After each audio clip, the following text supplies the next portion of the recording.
Friends. तो आज का हमारा टॉपिक है the power of words. Because if we see the way we converse और speaks has a lot of impact on others and it is the way we converse can sometimes bring us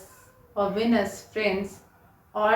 create enemies or foes for us. So always think before you speak. हमें अपने शब्दों का चयन बहुत सोच कर करना होता है, और क्योंकि ये हमारी ज़िंदगी को बिगाड़ भी सकते हैं और बना भी सकते हैं। और देखा जाए तो हमारी पूरी ज़िंदगी का सार ही हमारी वाणी पर निर्भर करता है, क्योंकि जैसा हम सोचते हैं या कहते हैं और करते हैं वैसी ही हमारी ज़िंदगी बन जाती है, अच्छी या बुरी। तो हमें कोशिश करनी चाहिए कि जितना हो सके हम सकारात्मक ही बोलें, so that we should always talk positive and so positive thoughts and vibrations go out to the universe and bring out that positive energy in our lives. For example, हम किसी फ्रेंड को कॉल करते हैं and वो आपसे पूछता है कि आप कैसे हैं, तो हमारा आंसर होना चाहिए कि हम बहुत बढ़िया हैं and I am feeling really good and healthy. अगर मे बी अंदर से you are not that well that day और आप लो भी फील कर रहे हो, तब भी कोशिश करिए कि your reply should be that no, I am very happy, healthy and good, so that आपके पॉजिटिव थॉट्स ना उन्हीं आपके तक बट उस तक पहुँचें और एक अच्छी वाइब क्रिएट करें, and so that you recover early and feel better. And secondly, sometimes in life success eludes us, and अपने करियर में there are times जब हमें जॉब नहीं मिल रही होती है, हम प्रोफेशनली उतने खुश नहीं होते हैं एंड ऐसा लगता है कि क्या ये फेज कभी ओवर होगा. So at such a point in life सोचिए कि this is how you should be positive, कि this is only a phase which is a low phase in my life and this too shall pass. और अपने को ऐसे difficult time में आप पढ़ते रहिए, अपने skills को update करते रहिए, so that in case you are lucky and you get an interview call, आप अपनी performance से एक अच्छा impression create कर सकें और maybe you get a job of और आपको मन में ये सोचना है कि no, I will get a good job and this is just a temporary phase. So if you keep thinking like this और आप उस पर वर्क भी कर रहे हैं by updating your skills, तो देखिएगा धीमे धीमे मे बी वक्त लगे, हो सकता है आपको एक अच्छी ब्रेक मिल जाए. Thirdly, there are times in life जब हम फाइट्स अपने पार्टनर के साथ, क्वारल्स और डिस्कशंस और आर्ग्यूमेंट्स फेस कर रहे होते हैं एंड एट टाइम समझ नहीं आ रहा होता है कि why all of a sudden things have become so difficult for both of the partners. And ऐसे में instead of reacting to the situation, कभी कभी इंसान को चुप हो जाना चाहिए. One should become calm and quiet. Yes, आप सोच सकते हैं कि ये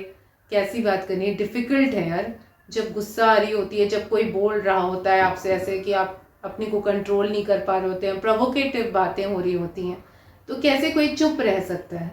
बट नहीं, ऐसा ही करना होता है. एट टाइम्स व्हेन ऐसी सिचुएशन है जहाँ पे बंदा बहुत, दोनों को ही गुस्सा आ रहा है, तो एटलीस्ट एक इंसान जब थोड़ा सा चुप हो जाएगा तो सिचुएशन को आप संभाल सकते हैं, बैलेंस कर सकते हैं. And may be eight such a point it is required that the other person is calm and थोड़ा सा चीज़ों को समझने की कोशिश कर रहा है, अंडरस्टैंडिंग दिखा रहा है, तो अगला भी शायद चुप हो जाए, धीमे धीमे वो भी शांत हो जाएगा। एंड आप, सबसे बड़ी बात है, जब आप शांत रहेंगे तो आप दूसरे की बात को सुन पाते हैं, एंड मे बी आप उस आर्ग्यूमेंट के एंड तक ये समझ पाएँ कि आखिर what is making the person so angry. May be वो किसी प्रेशर सिचुएशन से अपने ऑफिस में गुजर रहा है, कोई ऐसी बात है जो उसको इतना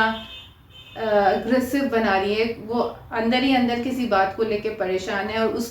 बात की वजह से he has all of a sudden become little bit volatile, और वो गुस्सा हो रहा है, एंड घर पे आकर मे बी वो गुस्सा निकल जा रहा है बिकॉज वो वहाँ पे अपने ऑफिस में इस तरह की कोई सिचुएशन फेस कर रहा है जो which is not very good, and उसका रिएक्शन है ये एक्शन जो वो अपने घर में आपसे बहस करके या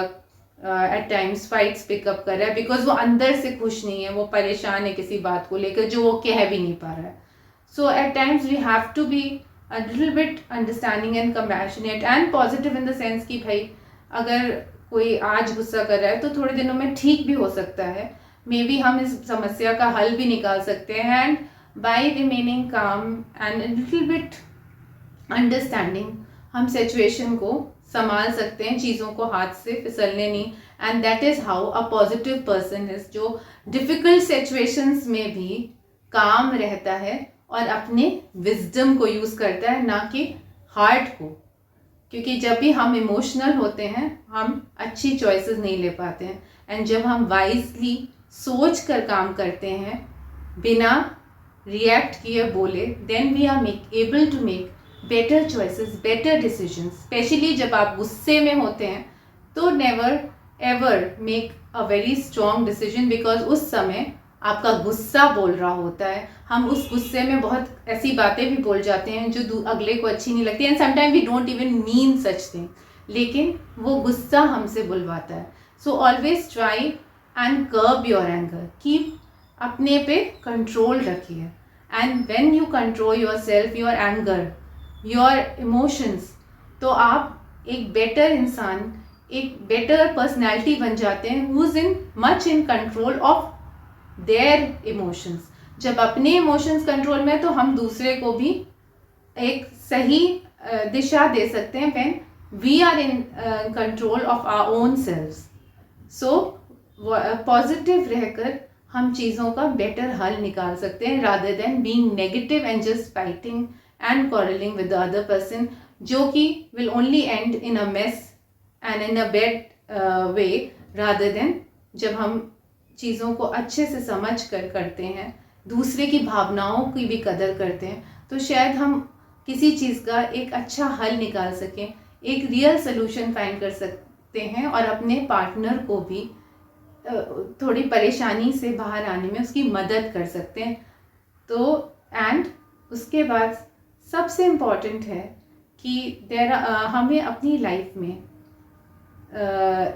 अपने डेली रूटीन में एक 5 मिनट का टाइम निकालना होगा, जस्ट टू सी कि हमारी लाइफ कैसी जा रही है। क्या कोई एरिया ऑफ लाइफ है which is making us dissatisfied, जहाँ पे हम ये फील करते हैं that others are progressing in their lives, they are having a much better life and a lot many opportunities than us. क्या ये थॉट हमें बॉदर कर रहा है कि हमारी लाइफ स्टैग्नेंट बन गई है,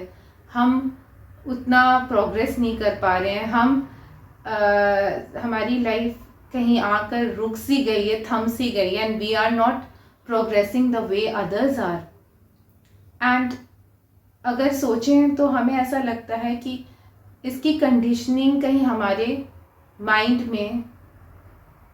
काफ़ी पहले से होती है, थ्रू आवर पीयर ग्रुप्स या रिलेटिव्स, फ्रेंड्स, जो हमें बातों में या हम एक सोच बना लेते हैं कि like okay we are unlucky, हमारे साथ जो भी होता है बहुत बुरा होता है, and we don't get the opportunities the other people get, they are luckier, blessed. और ये सोच ही शायद हमें प्रोग्रेस नहीं करने देती है, आगे बढ़ने नहीं देती है, because we feel we are unlucky. जबकि हमारा पॉजिटिव अफर्मेशन होना चाहिए कि no, we will be lucky, we will have a good life and we'll work towards making our life a better, and हम अपनी लाइफ में अपॉर्चुनिटीज़ को attract करेंगे by working towards them. If we keep such an affirmation, you see the magic it creates for you in your life, because this is how universe works. जिस समय हम ये positive affirmation मन में ले आते हैं कि नहीं, हमें अपनी ज़िंदगी को सुधारना है, उसे बेटर बनाना है, तो यूनिवर्स भी हमारी मदद करता है. And how does it work? When we feel कि नहीं, we'll have a positive, a good life and we'll get best opportunities, तो यूनिवर्स भी आपको उस प्रोसेस में मदद करता है by sending the right people and the right opportunities in your life and giving you that magic moment जिसका आप वेट कर रहे होते हैं, by sending the right people to you and letting you create that life which you have dreamed for yourself. तो वो एक सपना ही नहीं रहता, वो सच की शक्ल ले लेता है by your thoughts, by speaking the right word कि no, I will have a good life, I will have the life of my dreams, and yes, I will work for it. I will try and make my life successful, happy and good, and work towards making it the best version which I have dreamt of till now. So positive affirmations को life में लाइए, अच्छे thoughts रखिए और देखिए कि अपने words की पावर से आप कैसे अपनी ज़िंदगी को बदल सकते हैं, क्योंकि जो हम सोचते हैं वही हमारी ज़िंदगी बन जाती है. अगर अच्छा सोचेंगे तो अच्छा ही होगा, अगर बुरा सोचोगे तो बुरा होगा. और सोच बदल के देखो तो दुनिया बदल सकती है, और दुनिया बदलने में ज़्यादा वक्त नहीं लगता. बस सोच अच्छी होनी चाहिए, थॉट अच्छे होना चाहिए, और ये कहना कि सब कुछ अच्छा होगा क्योंकि मैं ऐसा सोच रहा हूँ, क्योंकि यही तो यूनिवर्स भी चाहता है, that what we think we get. So try and think positive and remain positive and speak things which bring out the positive attitude in your life. Thank you.